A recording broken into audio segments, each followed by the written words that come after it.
अब बात दिल्ली की करेंगे। ओल्ड राजेंद्र नगर के राव आईएएस कोचिंग सेंटर, कल दिल दहलाने वाला दर्दनाक हादसा। कोचिंग सेंटर की बेसमेंट में बारिश के बाद पानी भरने से 3 छात्रों की दर्दनाक मौत। बेसमेंट में पानी निकलने का काम अभी भी किया जा रहा है, उसे निकालने की कोशिश की जा रही है। और बड़ी खबर इस बीच ये है कि एनडीआरएफ दमकल विभाग की टीम मौके पर मौजूद है। बड़ा सवाल वो हमारे सामने है, लेकिन अभी भी पानी निकालने का काम एनडीआरएफ एसडीआरएफ की टीमें जो कल शाम से लगी हैं वो अभी भी मुस्तैद हैं। अभी भी पानी को निकालने का काम अंतिम चरण बताया जा रहा है ये रेस्क्यू ऑपरेशन का, लेकिन कल शाम से पूरी रात और आज की सुबह अभी भी रेस्क्यू ऑपरेशन का काम चल रहा है। पानी निकालने का एनडीआरएफ एसडीआरएफ की टीमें लगातार पानी निकाल रही हैं। अंदाजा लगाइए कि क्या कंडीशन है और ऐसी जगह पे कैसे बच्चों को पढ़ने के लिए छोड़ दिया जाता था, ये सवाल पूरी रात कौंधता रहा। और आज की सुबह भी लोगों की जब आंख खुली तो इसी खबर के साथ खुली कि ये दिल्ली के पॉश इलाके में बना चमचमाती बिल्डिंग जो बाहर से दिखाई देती है कांच की, उसकी बेसमेंट में ये एक तस्वीर जो है, आइए जरा बड़ी दिखाएं आपको ताकि आप एकदम क्लियरली देख पाएं। यही वो तस्वीर है जो बेसमेंट जिसमें आप ये पूरे फ्लो के साथ बहता पानी देख रहे हैं, रेलिंग के पास लोगों को देख रहे हैं और पानी कितना तेजी से बढ़ रहा है आगे। लोगों के हाव भाव को देखिए, कुछ भी समझने का मौका नहीं मिला। रेलिंग पकड़ करके स्टूडेंट खड़े दिखाई दे रहे हैं, लाइब्रेरी के स्टाफ थे, सैटरडे था इसीलिए शायद संख्या बल कम रही हो, वरना आंकड़ा क्या होता उसका अंदाजा लगाइए आप। ये देखिए पानी भरते मतलब पानी का आना और भरना, इन दोनों के बीच में लगता है कोई वक्त था ही नहीं, लोगों को बचने का समय नहीं मिला। और ये जरा स्पीड देखिए आप, रेलिंग के पीछे से अगर इस जगह पे देख रहे हैं आप, इतनी तेजी से पानी आ रहा है कि किसी के समझ में आएगा कि वो लाइब्रेरी में बैठ के पढ़ाई कर रहा है। ये अचानक से इतने पानी के बाद क्या समझ में, कुछ लोगों को तो पैनिक अटैक आ सकता है ऐसी कंडीशन में। कुछ लोगों के अगर दिल मजबूत ना हो तो समझ ही नहीं पाएंगे कि उनको करना क्या है।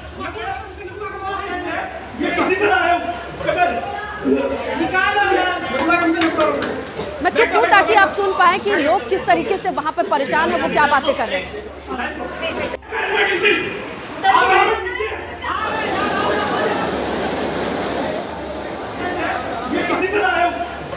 सुना आपने?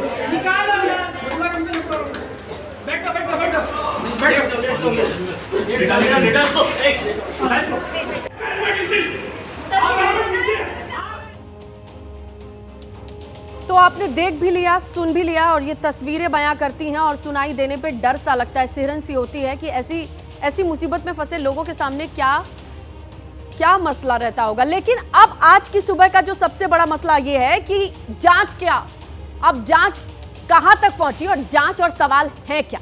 सबसे पहले बात कर लीजिए फैक्ट्स की।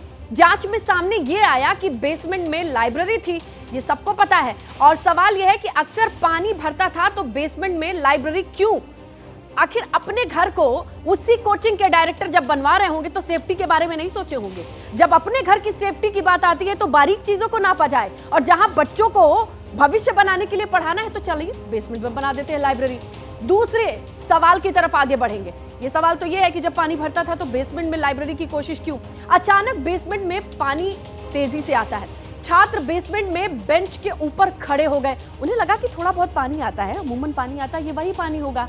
तो लेकिन क्या बेसमेंट से निकलने का कोई दूसरा रास्ता नहीं था? एंट्री और एग्जिट, जिसे इमरजेंसी एग्जिट कहते हैं, पब्लिक प्लेस में या फिर किसी सिनेमा हॉल में आप जाइए तो आपको सबसे पहले दिखाई देता है। पानी के दबाव से बेसमेंट में लगे कांच और फर्नीचर, जो कांच के दरवाजे थे, वो इतना प्रेशर ले ही नहीं पाए जिस स्पीड से पानी आया। इसका अंदाजा लगाइए कि वो कांच टूटने लगा और वहां पे बैठे लोग वो सब देख रहे थे और उनकी समझ नहीं आ रहा था। आइए चलते हैं अब ग्राउंड पर। ये तमाम चीजें अब जांच के दायरे में आएंगी, लेकिन अभी तक ये जांच कहां पहुंची है? दीपक रावत हमारे सहयोगी हैं और इसके अलावा हमारे तमाम सहयोगी रात से रिपोर्ट कर रहे हैं। जातिका सिंह भी देखी जा रही हैं, मदीहा भी देखी जा रही हैं। दीपक के पास सबसे पहले चलेंगे। दीपक, जरा बताइए कि जांच को लेकर के क्या कोई बात सामने आ रही है या अभी भी राहत बचाव के काम पर ही फोकस है? जी स्नेहता, मैं पहले आपको तस्वीरें दिखा देता हूं और थोड़ा समझाने की कोशिश करता हूं कि हादसा हुआ कैसे। ये आपको इंस्टीट्यूट नज़र आ रहा है, ये आईएएस कोचिंग का इंस्टीट्यूट है और आज का नहीं है, 1953 का है और इतना हाई प्रोफाइल है कि आप बिल्डिंग देखकर अंदाज़ा लगा सकते हैं। नीचे बताया ये जा रहा है कि 1 से 2 बेसमेंट हैं और बेसमेंट में आज नहीं बल्कि जितनी बार बारिश होती थी पानी यहाँ जमा हो जाता था और उसके बाद बच्चों को बाहर निकालने के लिए कहा जाता था। लेकिन कल क्या हुआ आप ये देखेंगे, जो बेसमेंट जहाँ पर ये तमाम अर्धसैनिक बलों की तैनाती की गई है वो इसलिए की गई है क्योंकि यहाँ पर स्टूडेंट लगातार विरोध कर रहे हैं। यहाँ जो आप देख रहे हैं जहाँ पर ये लोग खड़े हैं इसके ठीक नीचे बेसमेंट है और इस बेसमेंट को जो बनाया गया है वो बिल्कुल सड़क के बराबर बनाया गया है। ये यहाँ के लोगों का कहना है कि जब पानी भरता था तो ये सड़क में पूरा पानी भर जाता था और ये जो बेसमेंट का जो आप दीवार देख रहे हैं, इस दीवार में जो ये होल देख रहे हैं, इन्हीं होल के सहारे जो है पानी जो है वो अंदर चला गया और ये इतनी प्रेशर के साथ अंदर गया कि जो बच्चे हैं वहाँ पर वो डूबते हुए नजर आए। उसके बाद उनको बचाने की कवायद की गई।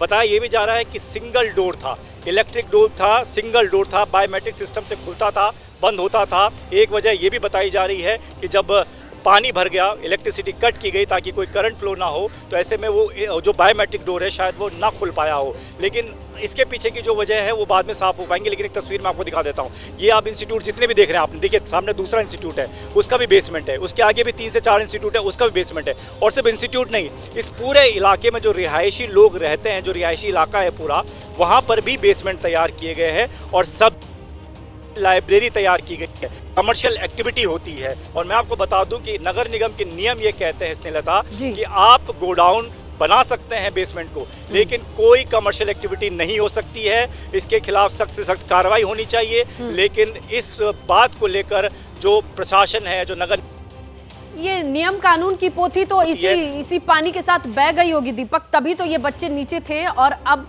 अपनों से बिछड़े रह गए और सवाल रह गया, जांच रह गई।